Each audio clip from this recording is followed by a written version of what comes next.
Friends, welcome to my channel success fiber classes. आप सब कैसे हैं? आई होप सो आप सभी अच्छे होंगे। तो एक तो सबसे पहले सॉरी, वीडियो को देर हो गई क्योंकि आज मैं खाना बनाने में लग गई थी। तो खाना बनाने में थोड़ा लेट हो गया, इसलिए वीडियो है वो मैं तुरंत नहीं बना पाई। तो और दिन तो आपको मेरी वीडियो मिल जाती है 8 बजे से पहले, आज थोड़ा लेट देखने को मिलेगी, पर डोंट वरी। लेकिन मैंने स्किप नहीं किया, आज भी मैं आपको पढ़ाऊंगी चाहे मैं कितना ही लेट क्यों ना हूँ। तो हमने एस्टेट टीजीटी साइंस है उसमें बायोलॉजी शुरू कर रखी है। तो मैंने आप लोगों को कल जो टॉपिक कराया था परसों, जो विटामिन है वो ख़त्म कर दिए थे, मतलब कंपोनेंट ऑफ फूड ख़त्म कर दिए थे। आज का जो हमारा टॉपिक रहेगा मेनली ह्यूमन फिजियोलॉजी शुरू हो रही है, जिसमें हमारा पहला टॉपिक है डाइजेस्टिव सिस्टम। ये जो सिस्टम हैं जितने भी हमारे, ये अपने आप में बहुत वास्ट है, तो मैं बिल्कुल सिलेक्टेड आपको करवाऊंगी।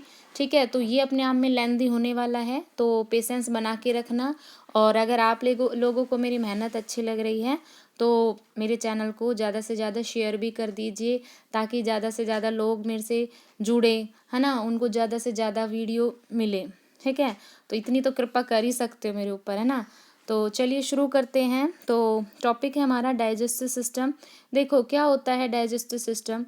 डाइजेस्टिव सिस्टम क्या होता है? डाइजेशन, इसमें डाइजेशन एक वर्ड यूज होता है। डाइजेशन का मतलब होता है कि कोई भी एक कॉम्प्लेक्स सब्सटेंस है, जब वो सिंपल सब्सटेंस के अंदर टूटता है तो उसको हम क्या बोलते हैं? डाइजेशन। जैसे हम खाना खाते हैं तो पहले हम पूरी रोटी का एक मतलब पूरा टुकड़ा तोड़ते हैं, फिर उसको हम चबा चबा के बिल्कुल छोटे से छोटे सिस्टम में कन्वर्ट करते हैं, ताकि वो क्या हो, इजीली डाइजेस्टेबल हो जाए, है ना, और ब्लड के थ्रू अदर पार्ट्स में वो ट्रांसपोर्ट हो जाए।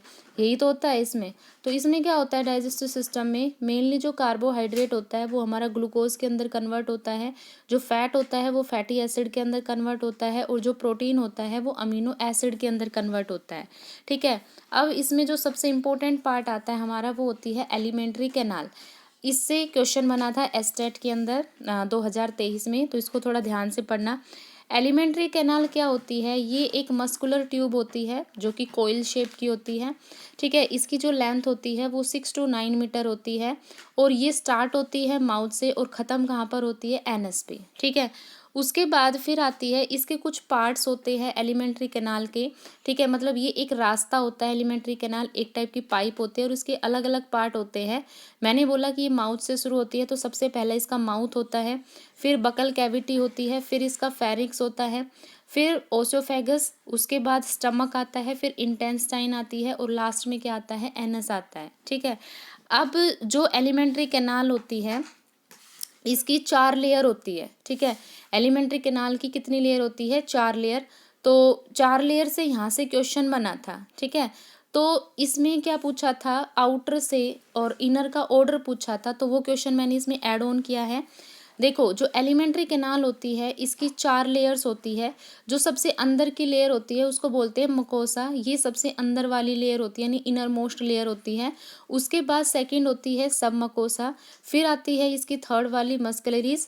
ठीक है, और फोर्थ जो आती है इसकी सिरोसा। सिरोसा जो होती है इसकी सबसे आउटर मोस्ट लेयर होती है, सबसे बाहर वाली लेयर होती है एलिमेंट्री कैनाल की। तो ये बेसिकली एलिमेंट्री कैनाल की 4 लेयर होती है। ठीक है, अगर आपको इसका ऑर्डर याद रखना है तो अगर आपसे इनर से आउटर पूछा जाए तो होगा मकोसा, उसके बाद सब मकोसा, फिर मस्कुलरीज, उसके बाद सेरोसा। लेकिन अगर आउटर मोस्ट से इनर मोस्ट पूछा जाए तो ये ऑर्डर क्या होगा? जस्ट अपोजिट हो जाएगा, सेरोसा से, और फिर क्या हो जाएगा? ये मकोसा, इसका लास्ट स्टेज रहेगा। ठीक है, तो ये एलिमेंट्री कैनाल के क्या थे? 4 टाइप। अब जैसा कि मैंने आपको बताया, ये पूरा ह्यूमन डाइजेस्टिव सिस्टम का फ्लो चार्ट है। इसमें क्या होता है? इसके बेसिकली दो पार्ट होते हैं डाइजेस्टिव सिस्टम में। एक एलिमेंट्री कैनाल का होता है, और एक जितनी भी इससे डाइजेस्टिव ग्लैंड अटैच होती है वो। एलिमेंट्री कैनाल में क्या होता है? सबसे पहला माउथ होता है, माउथ के अंदर बकल कैविटी आती है। बकल कैविटी के अंदर हम क्या क्या पढ़ेंगे? टंग पढ़ेंगे, पेलाटे पढ़ेंगे जिसको तालू बोलते हैं। ठीक है, टिथ पढ़ेंगे और फेरिंक्स पढ़ेंगे। फिर आता है ओसोफेगस, फिर आता है ओसोफेगस से स्टमक के अंदर, यानी ओसोफेगस स्टमक से कनेक्ट होती है। स्टमक से फिर खाना किस में जाता है? इंटेस्टाइन। इंटेस्टाइन भी फिर फर्दर 2 पार्ट में डिवाइड होती है। एक होती है स्मॉल इंटेस्टाइन, जिसमें खाना अधिकतर हमारा क्या हो जाता है? डाइजेस्ट हो जाता है, ठीक है। और उसके बाद फिर आती है लार्ज इंटेस्टाइन। लार्ज इंटेस्टाइन के भी 3 पार्ट होते हैं, कैकम, कोलोन और रेक्टम। और स्मॉल इंटेस्टाइन के होते हैं ड्यूडेनम, जेजैनम और इलियम। और जो सबसे ज़्यादा खाना डाइजेस्ट होता है वो हमारा ड्यूडेनम का होता है। हम 1 बाय 1 करके सारी चीज़ों को यहाँ पर पढ़ेंगे।